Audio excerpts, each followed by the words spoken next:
Right, we've got Subaru Impreza in. The customer's only just recently picked this vehicle up, already has an alarm fitted to it, and it's quite a complex alarm system with remote start.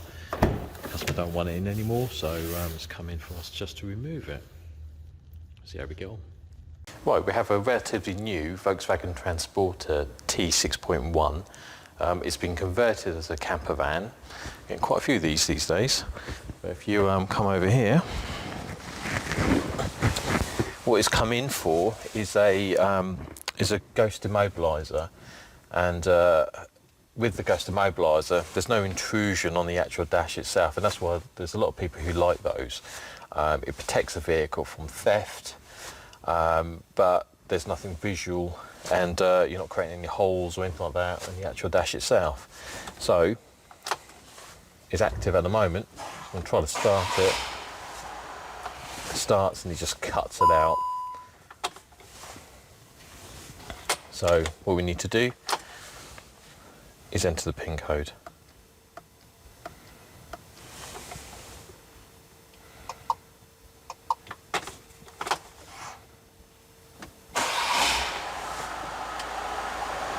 And there you go. And that's the ghost immobilizer. Simple as that.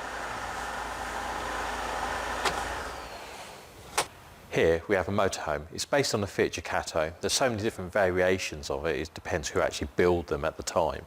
But the actual base of the vehicle is a Fiat Ducato.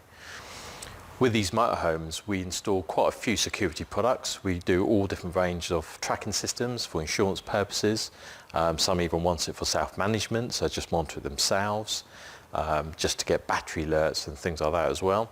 Alarm systems are the most popular things on these, so it works on the factory remote, and that would arm and disarm the alarm system.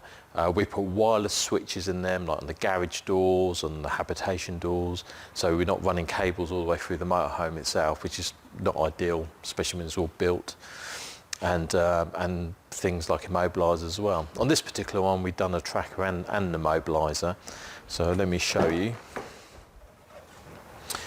And again, this is for insurance purposes. So if you try to start it, it won't start. And just simply put the tag onto the receptacle. And now it starts the vehicle.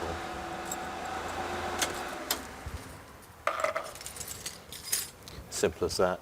But like I said, there's so many different variations of motorhomes. Let's have a look inside.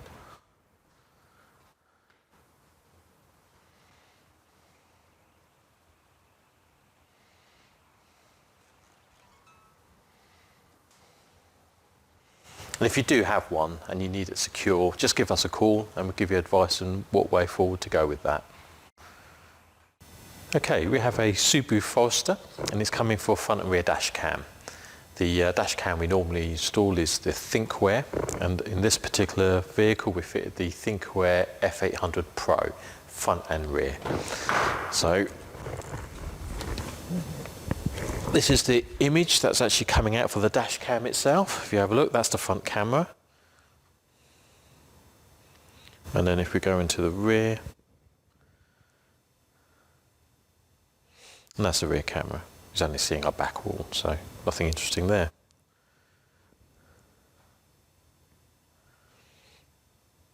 And if you actually have a look at the camera itself,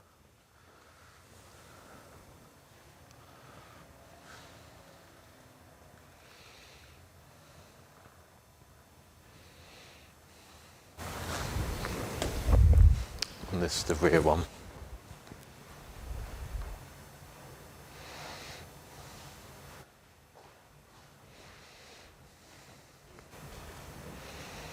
Rear one just mounted there.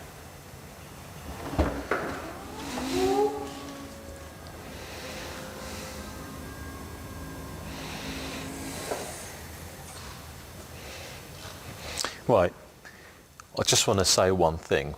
How we route the actual cables, we actually get it into the factory grommet. So it's run through there all the way up to the front of the vehicle itself.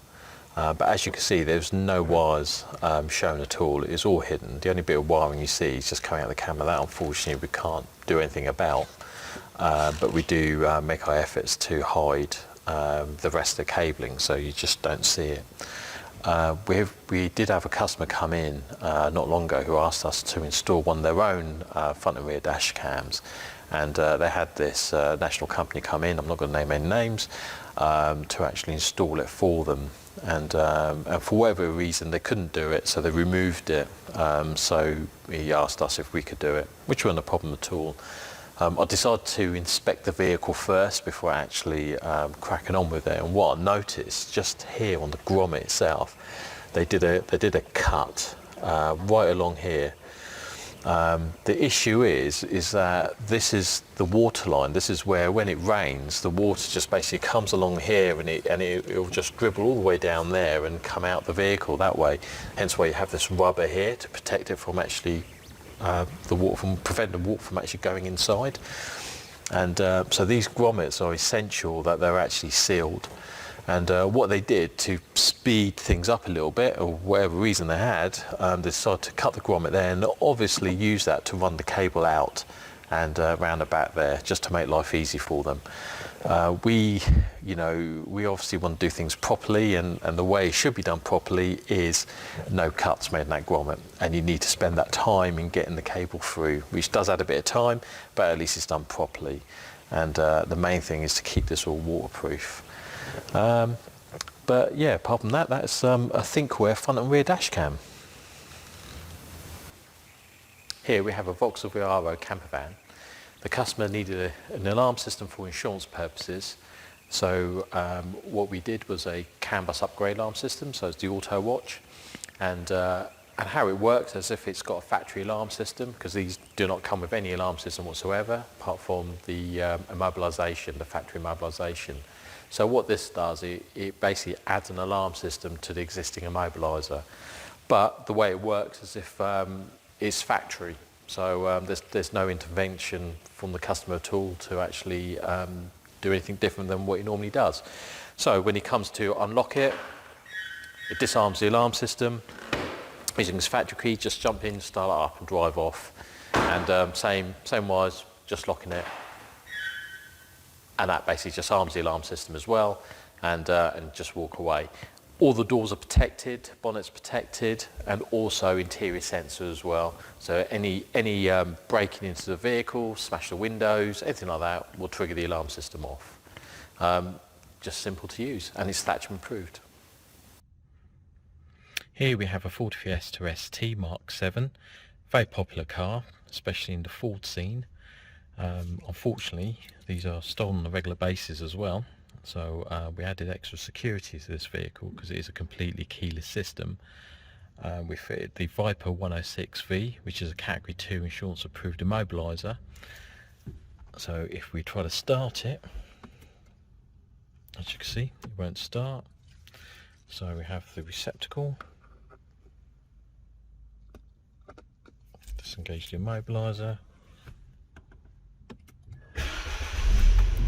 Now it starts.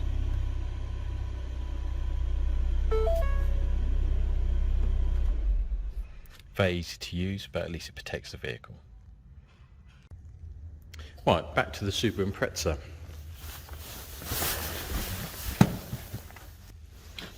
Well, the customer initially wanted to have this alarm system removed from the vehicle because there was too much draw from the battery. It goes flat really quick. He's had everything checked out and everything else, it appears to be fine, so assumed it's the alarm system. I checked the amp draw on the alarm system that's been fitted to it, and it's well within parameter, so it should be okay, to be perfectly honest with you. But what I have noticed is that they kept the dealer fit alarm system still in play when they installed this new alarm system into the car.